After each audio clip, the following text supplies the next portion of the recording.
Can I ask you something? What took you so long to respond to me? I sent you a very well-crafted message 3 weeks ago. And today, out of the blue, you hit me up asking if you want to grab dinner. What changed? I didn't feel like being alone. Not The tonight. drama Queen and Slim was released this past November in 2019.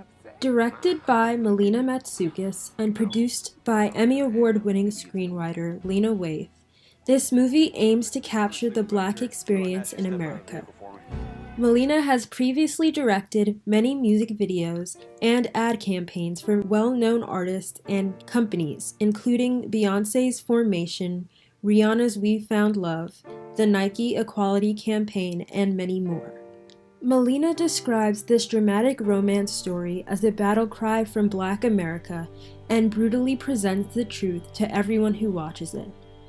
Throughout this video, I will be presenting the most significant aspects of Melina Matsoukas' feature directorial debut of Queen and Slim. The movie, starring Get Out's Daniel Kaluuya, who plays Slim, and Jodie Turner-Smith, who plays Queen, begins with the pair out on a Tinder date that eventually turns south quickly.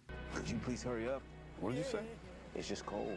Get on the ground! Keep your hands where I can see Why is he under arrest? The situation escalates with sudden and tragic results when the man kills the police officer in self-defense.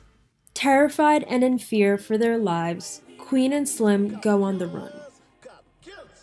It was self-defense. But the incident is captured on video and goes viral, and the couple unintentionally become a symbol of trauma, terror, grief, and pain for African American people across the country. The juxtaposition of their different personalities works perfectly, but they're bonded for life in the impossible struggle. As they drive deeper into the South, these two unlikely fugitives will discover themselves and each other in the most dire and desperate of circumstances, and will forge a deep and powerful love that will reveal their shared humanity and shape the rest of their lives. This is a movie that acknowledges the tragedies of life as a Black person in the United States without becoming a lecture. The opening moments are excellent, setting mood and tone leading up to the encounter with the police officer. According to a journalist from the New York Times, Queen and Slim is an extrapolation of thoughts that run through the heads of Black people each time we're called upon to mourn publicly, to comfort ourselves with inert lies about this sort of thing stopping in the near future. Can I be your legacy? You already are. Lena Waithe wrote the script based on an original idea by best-selling author James Frey. There are elements to the script that are interesting, particularly in how racial violence creates a resonating legacy of its own and serves as the foundation to inspire others to take action. Critics find this screenplay to be frustrating and general or surface level. However, I believe the film to be effectively frustrating as the initial conflict between the cop and Slim is very simple, yet it escalates at a very fast pace, which may seem underdeveloped on paper, but is a very real experience for those who have faced police brutality. From the very beginning, the movie is straightforward. Many find this directness to be suffocating and think it doesn't give viewers the necessary breathing room. But that tone is exactly the message that Melina Matsoukas and Lena Waithe aim to emulate to their audience. The plot is complicated for thematic purposes, since this incident and the discussion it sparks among the character follows Queen and Slim on their attempt to flee the country. One of the best of the supporting characters is played by Bokeem Woodbine, Queen's uncle, who helps the couple at an important turning point in the story.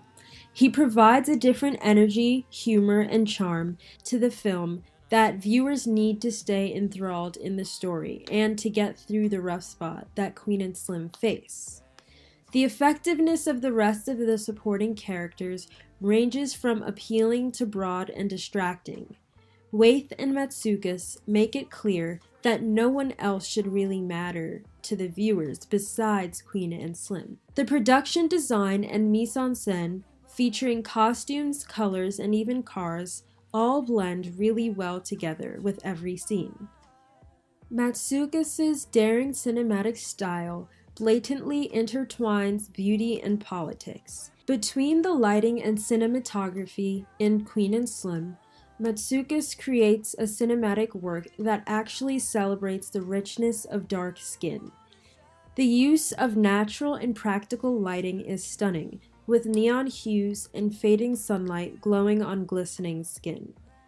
Matsukis visually charts a path from the gray Midwest to the vibrant Southeast, through green fields to pink sunsets. Her aesthetic is at once highly stylized, yet spontaneous, serving the unreal reality of the tale itself. In addition to her intriguing cinematography style, she also has an amazing soundtrack. The music in Queen and Slim spans genres and generations while still feeling cohesive. The score was composed by Dev Hynes, who also contributed a song to the soundtrack under his recording name Blood Orange, and it also featured many well-known artists including Megan Thee Stallion, Black, Vince Staples, Earth Gang, BJ the Chicago Kid, Lil Baby, and more. Queen and Slim is one of those increasingly rare movies that should leave the audience discussing it after they exit the theater, says CNN senior writer Brian Lowry, and I completely agree. He continues by saying, if the film derives power from its broader context, there is strength in the journey as well as the destination. Thank you so much for listening, and I hope you go and watch Queen and Slim.